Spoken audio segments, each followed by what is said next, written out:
Welcome back to Whitt Acres. Today is a harvest video, so make sure you stick around to the end because we're going to be Welcome back to Whitt Acres. Today is a harvest video, and we're going to be harvesting everything from tomatoes to potatoes to pumpkins. We're also going to be harvesting the biggest pumpkin I grew this year, which really wasn't that impressive, but stick around to the end of the video where we head over to my competitor's house and harvest his real-life giant pumpkins. Coming down into the vegetable garden, we do have a couple gourds here that I want to harvest. These volunteer gourds actually produce some nice little fruits. So after we get the potatoes out of the ground, we're going to come down here and harvest some of these pumpkins for decoration in the fall. We still have some nice flower blooms down here at the vegetable garden and all around the property. We even had another volunteer sunflower pop up. Just a real stocky, gorgeous sunflower right there. The amaranth looks gorgeous and really started producing so I can make some fall arrangements. And a massive volunteer gourd coming out of the J bed. What's that? Just trying to do my part and kill these lantern flies. They actually haven't been too bad here, but I'm trying to kill any of them that I see. This gourd that volunteered out of the J bed has gotten massive. It does have some fruit starting on it. Little gourd fruits that'll be nice for decoration, so hopefully some of those can come to finish before we get our first frost, which is only a couple weeks away. The tomato bed does have a few slicers left that we can grab, and still plenty of green ones to ripen as long as the weather holds out. And there's a lot of red ones in there I can harvest and take up to the animals out at the barn. And this year I really haven't taken care of the garden. I just put everything in and then I left it. It's about 250 feet away from my house, and I've really never felt like connecting 3 hoses to get them down here and water the garden. So it's really just been up to Mother Nature to take care of everything. She has been doing a pretty good job though. My beds are all DIY beds that I made out of some hardwood that we had around the house, and then I filled them up completely with 12 inches of compost. So they hold water pretty well, and we do have some banana peppers here that are ready, as well as some bell peppers that are coloring up too. And what is that, a cucumber? And to mention, these brocade marigolds are doing amazing. These probably are my new favorite marigold. I just love them everywhere around the property this year. I'm definitely going to be collecting seeds. But the job I want to tackle today is getting in here and harvesting any of the potatoes that are still good. Now, I didn't do any digging potatoes. I did a layer of compost, did 3 furrows, and then put them all in. I did some blue Adirondack, some red Norland, and some Yukon Gold. So we should have 3 different kinds of potatoes in this patch. So I tried some no-till, no-hill, and no-water potatoes. I only watered them whenever I planted them. And I know there's going to be some green potatoes in here that are sticking out of the soil and getting hit by the sunlight. So we're just going to try and separate those out, use them for seed potatoes next year, or some compost. But if I wait too much longer, none of them are going to be good. So we're just going to get out what I can. You ready, pup?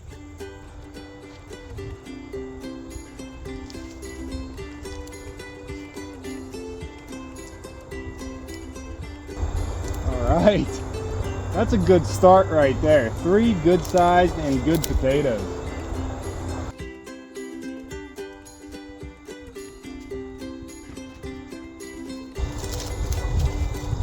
See, I figured we were gonna get some green spots, so we do have some of these. I'm just gonna keep throwing these to the side. We still have a lot of good ones under there. I don't think I ever got red Norlands this big before. This is more typical. I think something was definitely eating my potatoes.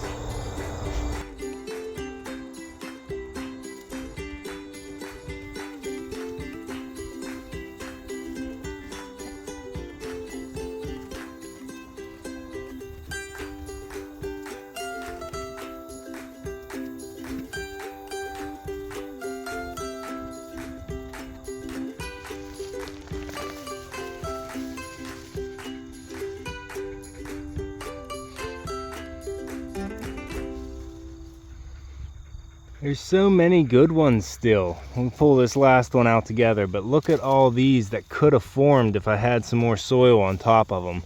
But nope, we get all these instead though. Ooh, look at that. That's gross. Get your face out of there, Boyle.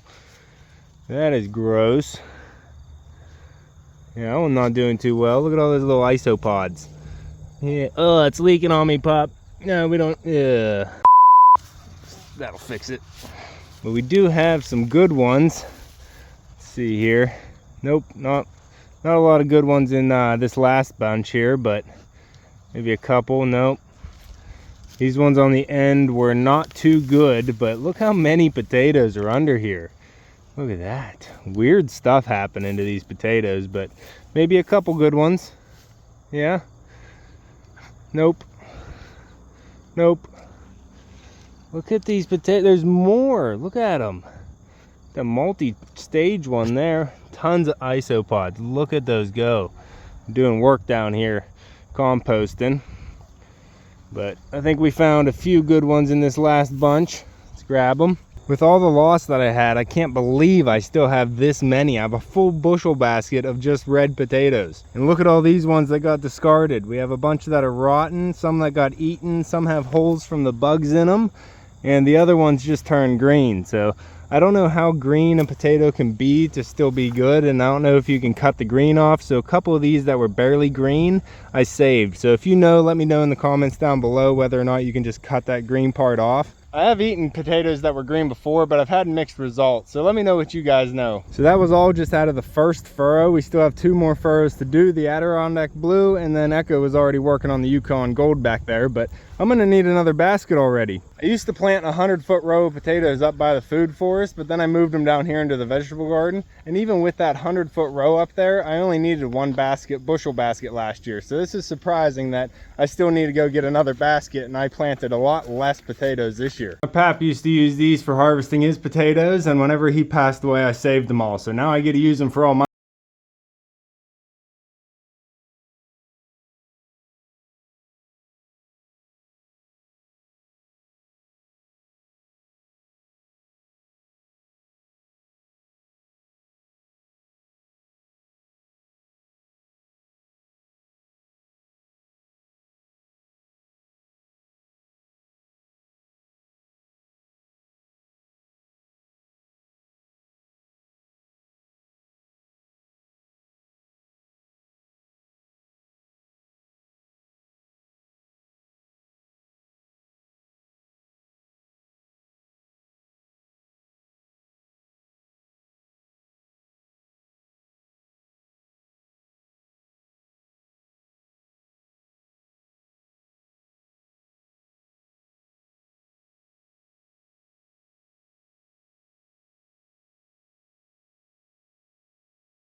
blue Adirondacks. They ended up being white potatoes. I guess I didn't really remember correctly on what I planted, but I'm really not concerned with it. All the potatoes are the same to me. I'm just gonna eat them anyway. I am thinking that these 2 white potatoes are 2 different varieties, because I'm pretty sure I bought 3 different varieties. I'd have to check back on the planting video, but I believe these ones are the Yukon Gold. And I have about 5 pounds of the Adirondack Blues, and another 5 pounds of red Norlands, I think. So since they're all white, I'm just gonna dump them both into the same basket there. So we have 2 nice full basket or bushels of potatoes from this year. And this bed here is only probably, I'd say 20 feet long by 4 feet, because those beds are 4 feet by 12 feet. So this one's a little bit bigger, maybe 16, 20 feet long by 4 feet wide. And we got 3 furrows in there. I think it was around 12 pounds of seed potatoes I put in. And we got way more than that back, even with all the loss that we had this year. And check out this potato. It has a mushroom growing off of it. I enjoy all aspects of nature, so I've actually been getting into some micro nature environments. So if you're interested in that, make sure you subscribe down below. We're going to be getting into a lot of new stuff here. I'm going to use this last basket now to grab all the pumpkins and the gourd decorations.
Probably one of my favorite things to harvest.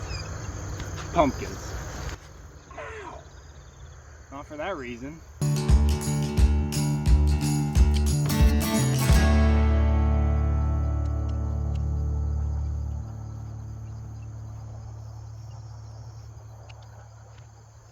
And now we're gonna head out to the front garden where I have my biggest pumpkin that I grew this year. It was a late plant that I just put into the landscape, hoping to get some decorative pumpkins out of it. And I was able to. So we have a nice backdrop with the castor bean, and you can see the bright orange pumpkin that we have this year.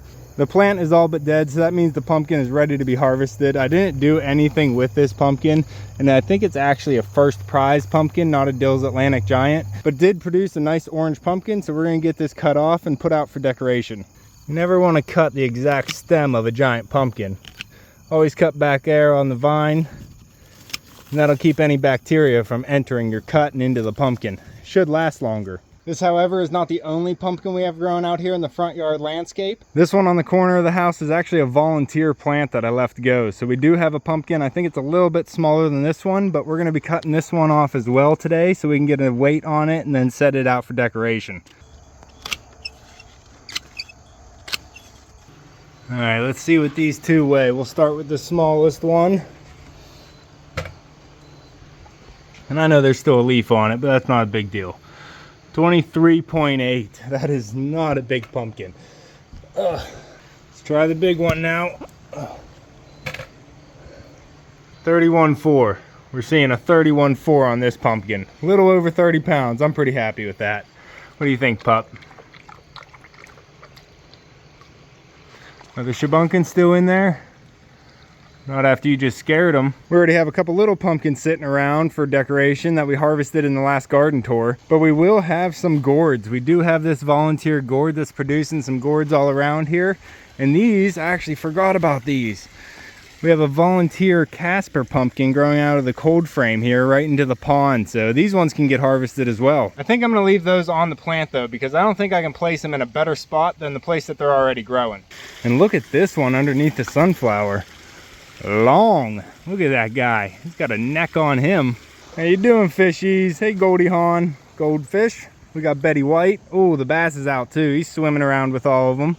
Pretty happy with the water quality here. We do have all the mulm and the algae on the bottom, but that's just helping out clean the water until I can get this thing whole filled up with plants. It might not happen this year at this point in the growing season, but next year when spring comes, we're filling that pond up. All right, I'm pretty happy with my fall harvest this year. We have a lot more potatoes than I was expecting to get. We don't have the biggest pumpkins, but I am happy to get some pumpkins as well as some other decorative gourds. And then we had a pretty good tomato and pepper harvest as well. But as promised, I'm gonna send you over to my competitor's garden where we harvested some actual giant pumpkins recently. All right, we're out here at my competitor's patch and he has some big pumpkins.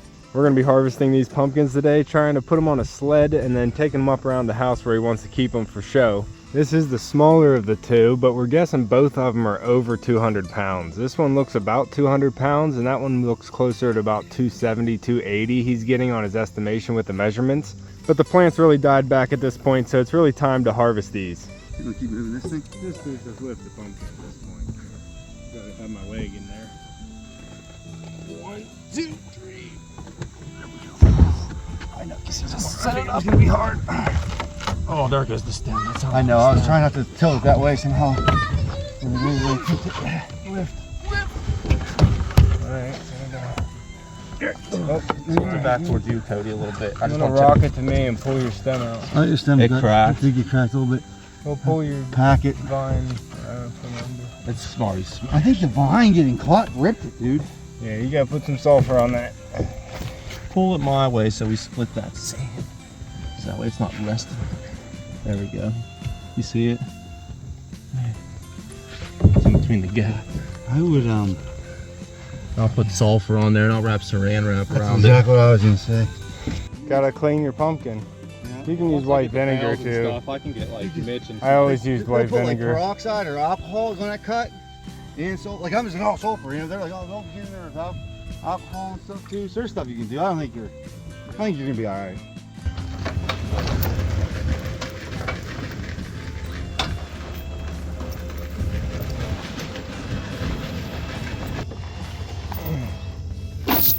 That'll do.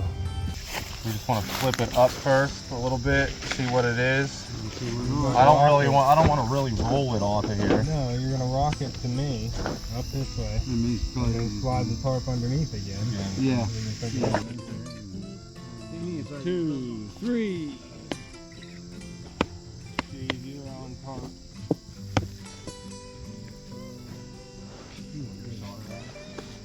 I don't know.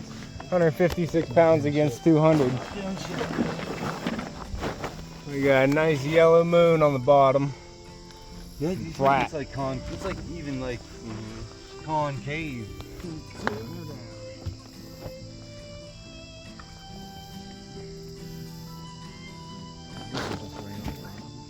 Walking up the seams so you can pull the tarp through. You alright or what? Oh jeez. What are we doing here? I gotta pull Pulling the the tarp. tarp. Okay. We're good. We're good. This thing is way heavier than the other one. Flat, like they're like just like all stretched out flat. It's crazy. In my work editing, putting in the blooper. I feel like I got like more than half of it. Yeah, I know it. Alright. Alright. 1, 2. There you go. This one's not as bad on the 7,000 by a long shot. No. Still be careful. No, but she's still soft. Like her skin's not hard yet. Yeah. She's got to have much two. shock will crack it. Still needs 2 weeks in the sun to harden up. Huh. Yeah, once you harvest pumpkins, even when they're harvesting for pumpkin pie, they go through, chop everything in the fields and leave them lay for 2 weeks. Yeah. Harden up and cure, and then they're ready to be stored or used.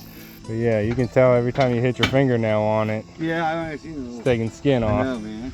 She's still Well, I'd soft. like just go to like take a measurement on mine and be like, shit, man, how did I take these freaking chunks out of this thing? I didn't even see it. Thank you, Lincoln.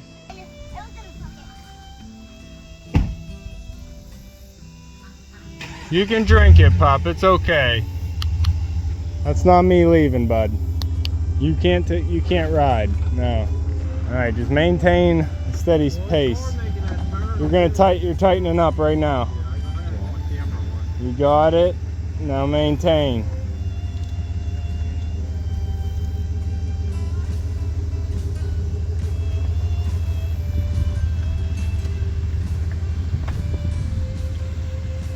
She's on her way.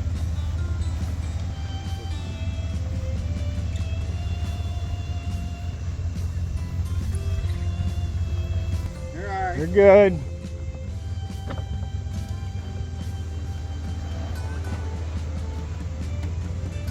Keep steady.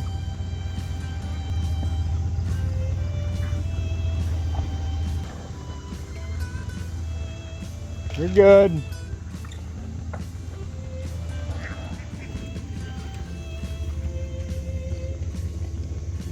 It's better this time. I'd eat. Didn't rip up as much sod. Hey, I think the tarp's gonna be negligible, and we can just set it on. 3, 2, 1. Oh, jeez. What are you doing? Take it slow. Take it slow. Oh, I think that Center man. it, center it. Good. Set it down. Down. Here we go. 150. What's it gonna be? 289. What it weighing at? What'd you measure that? 270. 286 now. What do Finishes you off. think? Uh-oh. 286. Going back up. Tarp's moving. That's why it's. Hold on, Lincoln. Back up. Yeah, Back up. yeah. We should get the rest of that tarp off it. There, let it fall. It's dropping down. 285, 6, 8, 6. So 4. measurements, we're within 285. 10 inches. I think 285 is safe. You're heavy on those, right? You're heavy on Yeah, it. I'm heavy Both of on. them are heavy. Yeah, That's what everyone online was. saying they're heavy. Little heavy, just like that. Like, you know, Mhm. whatever. Yours especially, a tooth-shaped A pumpkin, tooth-shaped, they've always said, yeah. I've always heard that those Yeah. go heavy. Probably have thick walls. Right. That's what people. That's what he said. I guess you can cut them open. Obviously. 100 or 285. That's fine. Well, those are pretty big pumpkins. It's making me want to do a lot better with my pumpkins next year. There is one more guy in the competition with his giant pumpkin, but he did not harvest his yet. So if he harvests his before I get this video edited, I'd go ahead and throw the clip in here.